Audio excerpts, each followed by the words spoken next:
Bizarre Roman rituals.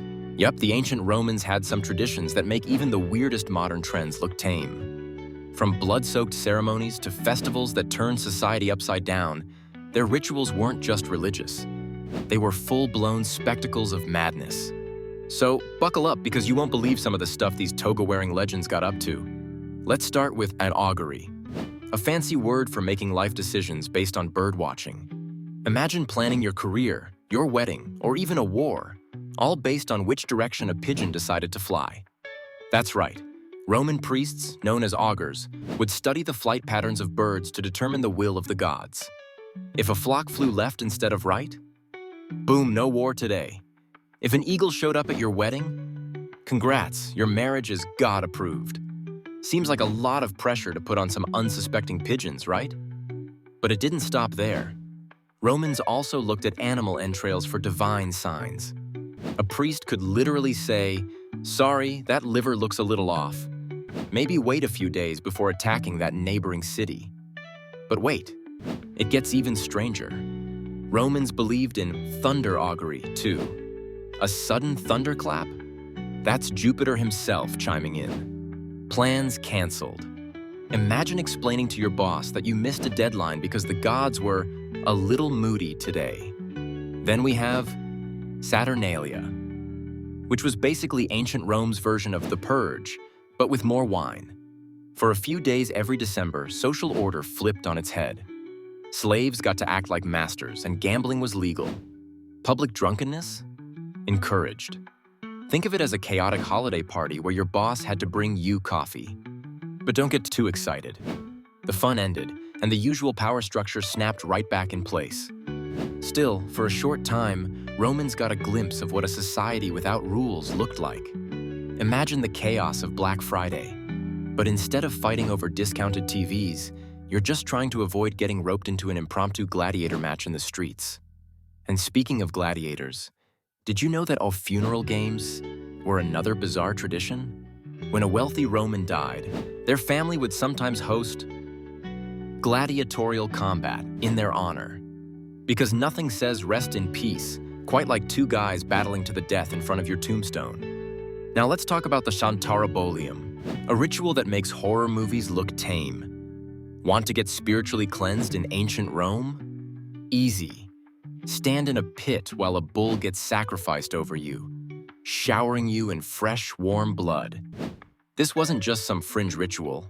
It was actually pretty popular among Roman elites, who believed it purified them and granted divine protection. Makes a modern-day spa treatment sound pretty mild, huh? And if you thought that was intense, some initiates believed this bloodbath literally gave them a new lease on life, as if they were being reborn. Imagine trying to explain that one to your friends. "Hey guys, just got baptized in bull's blood. Feeling great." But hold up, Romans didn't stop at bulls. Human sacrifice was a thing too, though it was rare. In moments of extreme crisis, Romans occasionally buried people alive as an offering to the gods. Imagine being that unlucky volunteer. "Hey Marcus, we're having a tough year. How do you feel about taking one for the team?" Of course, not all Roman rituals were terrifying. Some were just plain bizarre. Enter Lupercalia, a festival where half-naked men ran through the streets whipping people with goatskin strips. Why? Because getting smacked with bloody animal hide was believed to boost fertility. Picture a Valentine's Day where instead of flowers and chocolate, you're dodging goatskin slaps in the name of love. And guess what? Women actually lined up for this, because you know science. Today, we have dating apps. Back then, you just hoped a guy with a goat whip ran past you. And let's not forget, the Feast of Fools, a festival where Romans would appoint a king of fools who ruled over the city for the day. Think of it like letting your class clown be principal for 24 hours. What could possibly go wrong? But why did the Romans take these rituals so seriously? Well, religion, politics, and social order were tightly connected. Leaders used these events to solidify their power, because if you can convince an entire empire that bird patterns determine their fate, you've got yourself some serious influence. Even emperors weren't exempt. Julius Caesar, for example, was an augur himself, meaning he could personally justify his decisions by saying, "Well, The birds told me so.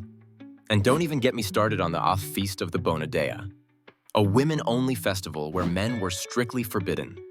The Roman Senate took this so seriously that even male statues were covered up during the event. Talk about dedication to the theme. But naturally, when you tell men they can't be somewhere, at least one of them is going to try.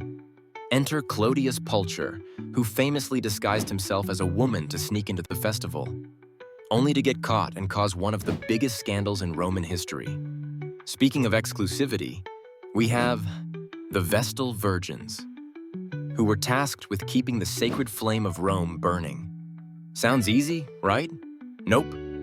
If the flame went out, it was seen as a terrible omen.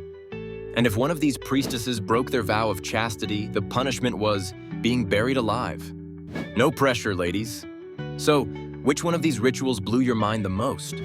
Would you rather get drenched in bull's blood, take a goatskin smack for good luck, or risk getting buried alive for letting a fire go out? Have you ever tried convincing someone to do something based on signs from above like the Romans did? Let me know in the comments. And hey, if you enjoyed this dive into ancient weirdness, don't forget to like, subscribe, and share. Because history is way more fun when it's completely insane.